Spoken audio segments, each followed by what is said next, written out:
In a world that's always changing, how are ancient religious laws supposed to adapt? I mean, should they even adapt? We're about to dive into this really fascinating argument that says the door to new legal interpretations in Islam is, well, it's technically open, but in reality, it's blocked shut.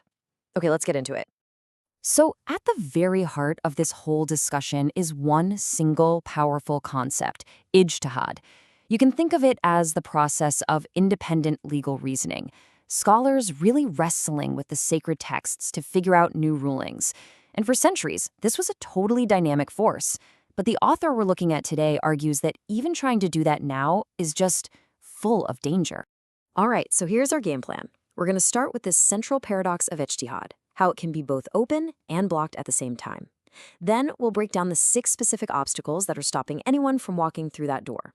After that, we'll look at what the author considers the ideal, the golden age of the Prophet's companions, and dig into why that time is seen as totally unmatchable. And finally, we'll wrap up by seeing how one single truth can actually lead to many different valid paths. So let's jump right into this core paradox. It's this idea that, yeah, the mechanism for reinterpreting things still exists, but the conditions you'd need to actually use it correctly, they've just vanished. And this quote from our source material just nails the tension perfectly. See, the author isn't saying ijtihad is forbidden or anything like that. They're saying it's become inaccessible. The door is unlocked, but the path leading to it is completely overgrown and impassable. But why? Let's take a look at the very first reason. The author uses this incredible metaphor. I want you to picture Islam as a citadel. A giant fortress. Now, in a time of peace, sure, you might build some new gates, open things up.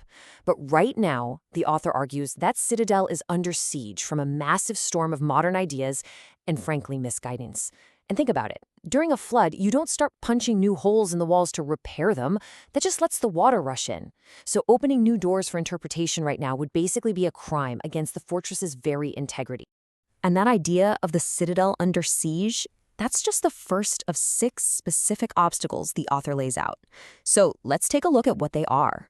These are the practical, real-world barriers that are blocking that open door. So this is the crucial part. Here are the 6 obstacles. We've got the siege, we just talked about. Then there's a widespread abandonment of the religious essentials. Third, a fundamental shift in our intellectual priorities, what we even care about. Fourth, a destructive kind of desire for expansion. Fifth is this modern focus on earthly concerns instead of heavenly ones. And finally, just the sheer distance in time from the original source of the truth. Now, what's really fascinating here is how the third obstacle is explained, this market of ideas. In the past, the most valuable goods people were looking for were things like understanding God's will and gaining happiness in the hereafter. But today, the market is just flooded with politics, philosophy, and securing success in this life. Our entire intellectual and spiritual focus has shifted, which makes us total strangers to the mindset you'd actually need for true ijtihad. And the 5th obstacle is just as profound. The author claims that modern interpreters totally confuse the wisdom behind a rule with the legal reason for it. So, for example, prayers get shortened when you're on a journey. The reason, the legal trigger, is simply the act of traveling. The wisdom behind it is to make things easier. But even if you have a super easy, luxurious journey, the rule still applies because the trigger was met. Modern thinking, the argument goes, wrongly focuses only on the wisdom, and that leads to earthly interpretations, not heavenly ones. So, after laying out all the problems with today, the author pivots to the ideal, the time of the Prophet Muhammad's companions. This era is held up as this totally unique moment in history, a golden age of spiritual clarity that, according to this argument, we just can't get back to. The key to this golden age, we're told, was the direct influence of the Prophet. His presence, his conversation, it's described as an elixir, something so powerful that just 1 minute in his company could give you the kind of spiritual wisdom that might otherwise take years and years to achieve. It wasn't about learning facts. It was a fundamental, deep transformation of the person. And this just illustrates the point so powerfully. The source gives this incredibly stark example. A man from a brutal, savage culture who would literally bury his own daughter alive. After just 1 hour in the Prophet's company, his entire character is so completely remade that he becomes this pillar of compassion, someone who wouldn't even step on an ant. That's the kind of rapid, deep change the author argues was possible then, but just isn't now. So that leads to the obvious question, why?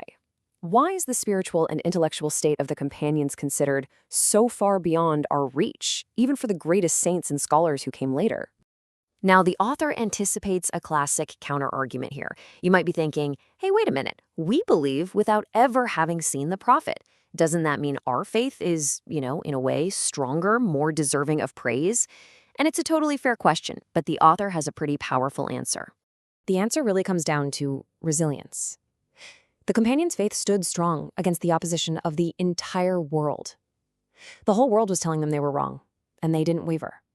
But today, the author contends, a believer's faith can be completely shaken by a single argument from some philosopher. The sheer strength and stability of their belief, which you could see in their actions, just puts them on a completely different level. Okay, here's another great challenge. We often hear stories about saints abandoning the world to achieve spiritual purity. And yet many of the companions were deeply involved in the world. They were leaders, merchants, they had families. So how can they be seen as spiritually superior? Well, the explanation is all about perspective. The author describes the world as having two faces. One face looks toward our own selfish desires, and yeah, that's the face you're supposed to abandon. But the other face looks towards God and the hereafter. The companions engaged with that face of the world. For them, the world wasn't a distraction. It was a field you cultivate for the next life, a mirror reflecting the divine. Their engagement was actually a form of worship. Okay, so if the early community was so unified in its purpose, how on earth did different schools of law pop up? This brings us to the final and maybe the most elegant part of the whole argument. The idea that a single divine truth can actually show up in multiple equally valid ways. And this is the central question, right? If the divine law comes from a single source and truth is one, how can we possibly have four major schools of Sunni law, Hanafi, Shafi'i, Maliki, and Hanbali, with different rulings on the very same issues, and yet still consider all of them to be correct? To explain this, the author gives this absolutely brilliant analogy. Imagine 5 sick people, each with a different illness. For one patient, water is a necessary cure. For a second patient, it's actually a harmful poison. For a third, it's just slightly harmful. For a fourth, it's beneficial. And for the fifth, it's totally neutral. The water itself is one thing, but its truth, its correct application, is 5 totally different things, all depending on the patient's specific need. And all 5 doctors' prescriptions are correct. And this table just brings that analogy to life with a real-world example. So the Shafi school, which was historically followed by people in more rural village communities with more casual day-to-day interactions, rules that touching a woman breaks your ritual ablution for prayer. This acts as a kind of protective barrier. But the Hanafi school, followed more in urban settings with different social customs, says it doesn't. Both rulings are seen as wise medicinal applications of the very same divine principle, but they're tailored to the specific patient or community. So we end right back where we started, but hopefully with a much deeper understanding. The core tension isn't just about old versus new. It's about how you apply these timeless divine principles to the messy, constantly changing reality of human life. The author's argument is that the wisdom to do this correctly was perfected in a golden age that we can't replicate. And that leaves us with these established, context-sensitive paths that serve as medicine, not some new open door that could just let in a flood.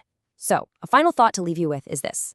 Is wisdom found in forging brand new paths or in understanding the deep, profound logic of the ones that have already been laid out for us?